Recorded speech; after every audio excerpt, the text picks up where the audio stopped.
Hi everyone, I'm Ali, and I would like to summarize this book by George Orwell called Animal Farm. So it all started at a farm called Manor Farm. There were a bunch of animals and their owners, and the thing is that the owners would make animals work hard, but they didn't pay them, they didn't feed them enough in return. So that's why the animals were fed up with their owners. And one night, one of the eldest members of the animal community, an old boar called Old Major, gave a speech to animals.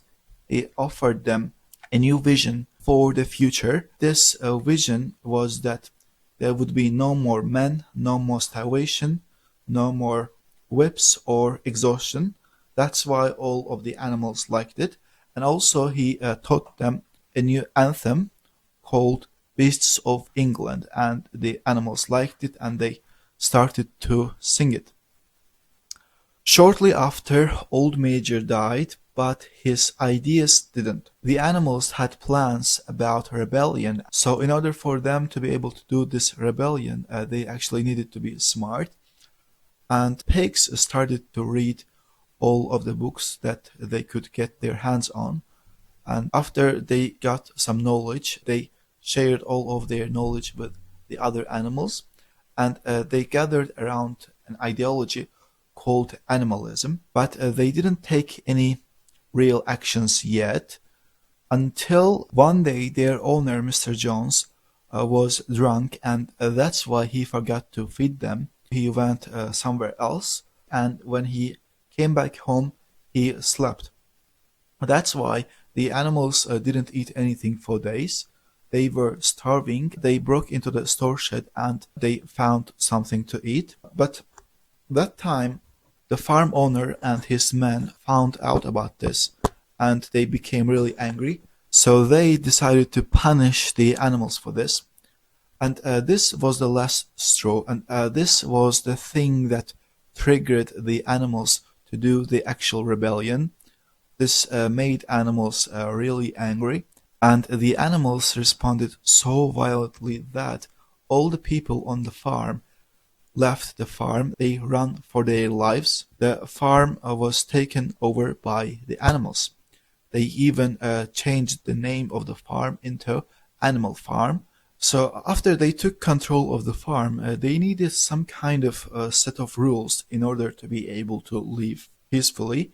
And one of the brightest pigs, called Snowball, wrote the 7 commandments of the Animal Farm. It basically referred to the things that the old major taught them. So basically all the animals wanted to live together without any men. And they had some special rules. For example, no animal shall wear clothes, or no animal shall sleep in a bed. This is to distinguish men from animals, because they didn't want to be like people. And the most important commandment of all was that all animals are equal. And it all went really nice.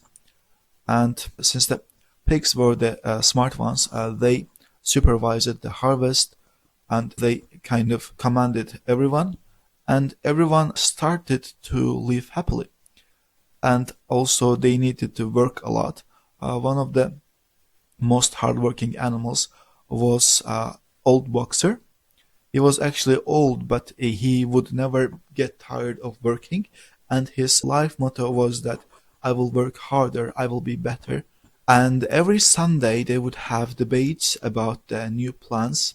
And 2 alpha pigs called Napoleon and Snowball would usually lead the debates, although they didn't seem to like each other very much. In the following days, 9 puppies were born, and Napoleon started to take care of them. At first, it looked kind of selfless of Napoleon, but we will talk more on these puppies later.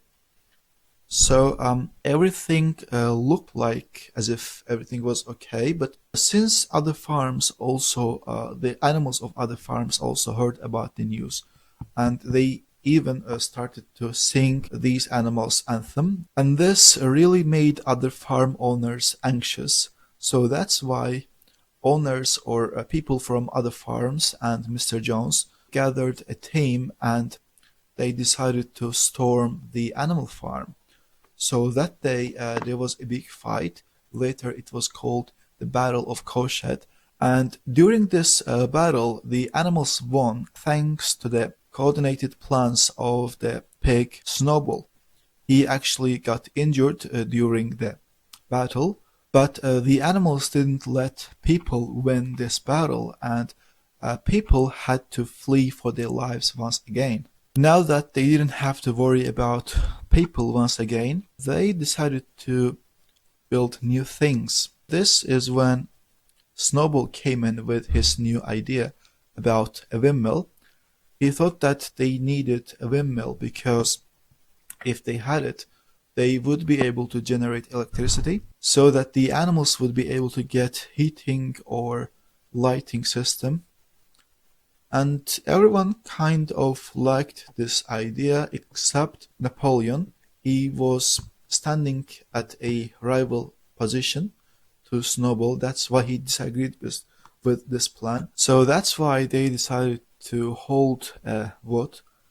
And when Napoleon felt that other animals are going to vote for Snowball, he used his 9 puppies to frighten Snowball. As we said earlier, when 9 puppies were born, Napoleon started to take care of them. And now that the puppies were big, angry-looking dogs, he used them other animals. So he summoned those dogs to attack Snowball, and he could barely escape. After this, Snowball was never seen again, and the Sunday meetings, the Sunday debates were abolished. Instead, Napoleon had a new idea. So from now on, there would be no more debates. The pigs would decide what's best for the farm and give orders to the animals. And by pigs, we mean Napoleon himself. He was the main actor here. And of course, 9 puppies were still there if anyone decided to disobey him. And 3 weeks later, somehow Napoleon announced that the construction of a windmill shall go on. And when other animals asked him, why didn't you disagree with this plan in the first place, he kind of gaslighted them into thinking that this was actually his idea from the beginning. And again, as we said earlier, the old boxer, the cart house, was still the main force helping them to build this windmill. The animals did their best to build the windmill. Meanwhile, the starvation, the shortage of food started to arise.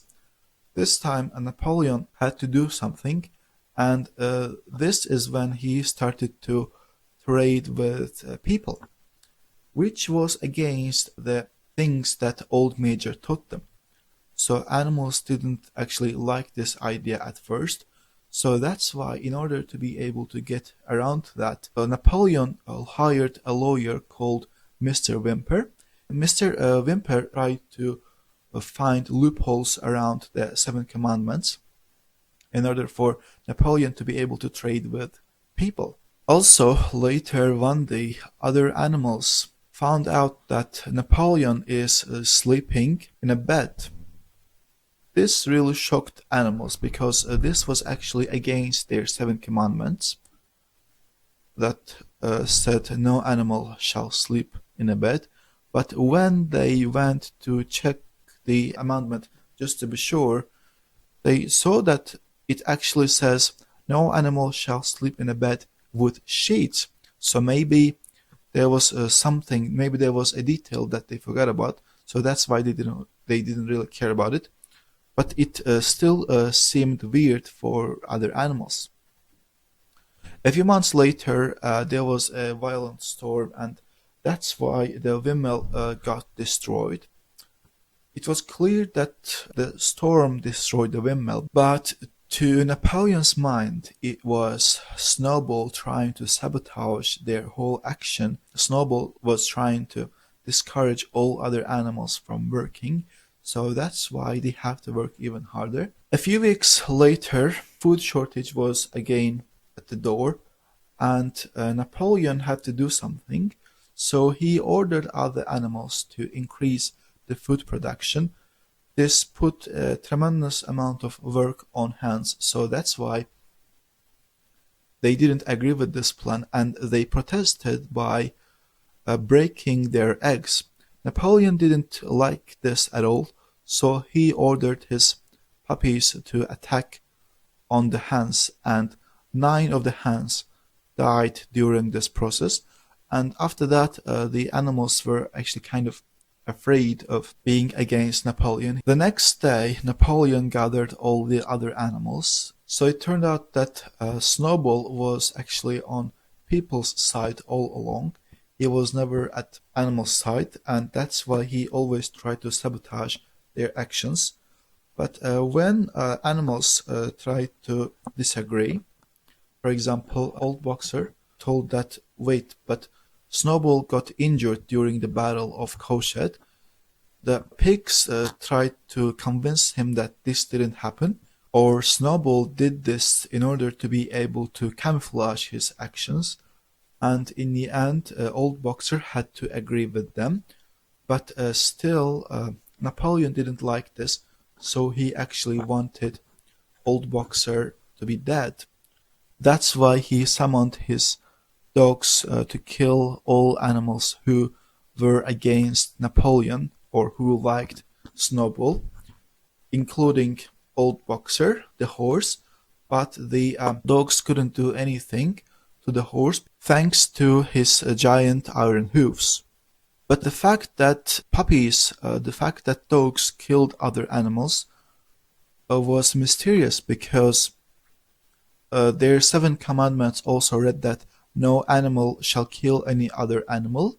But this time, when animals went to check their 7 commandments, it would now read that no animal shall kill any other animal without cause.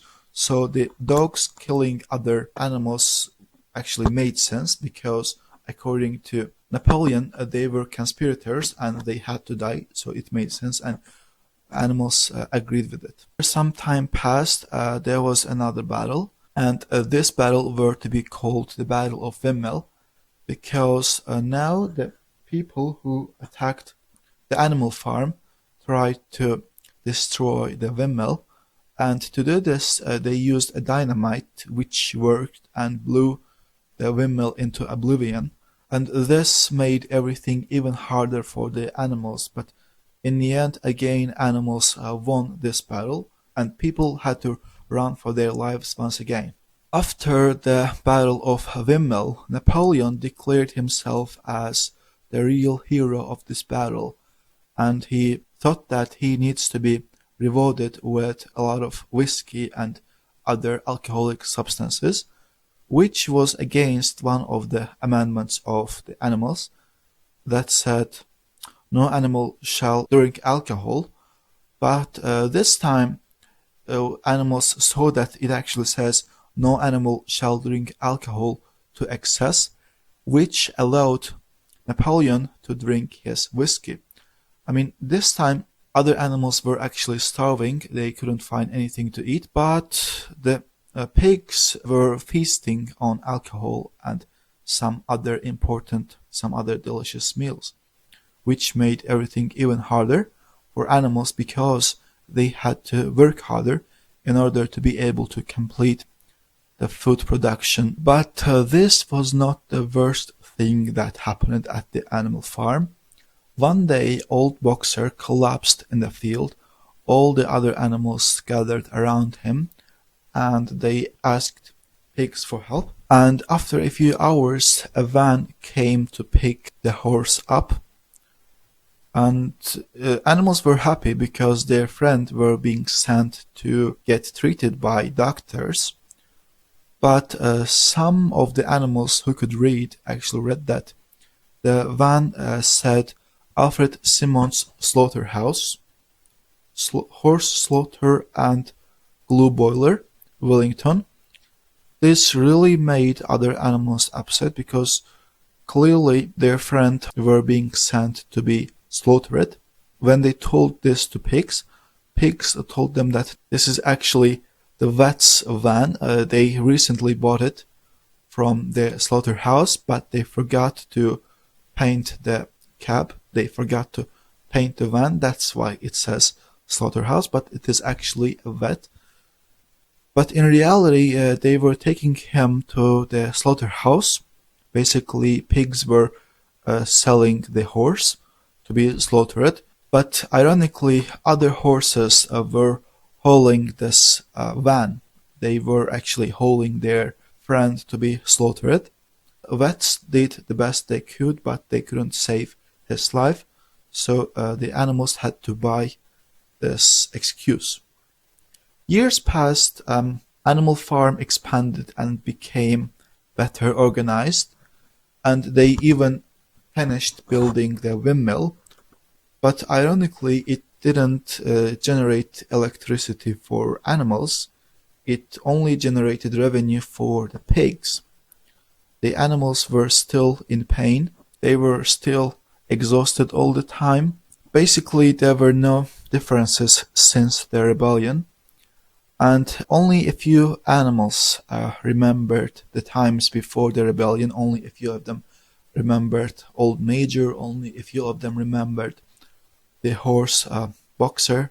But pigs got even filthier. They even began using human gadgets. They began wearing human clothes, and they even began walking on two legs. So basically, they did everything the men did, and they did it even worse.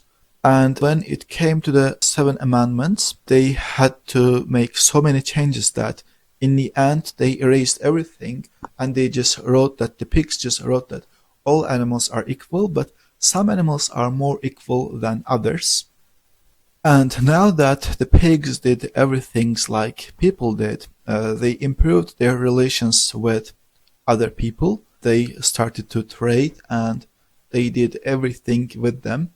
And one day they organized a party, and other animals were able to get a sneak peek of the party. And when other animals saw what's happening, they were really shocked. They were not able to distinguish who was man, who was animal. So the line between men and pigs started to blur, and that's why other animals couldn't believe their eyes.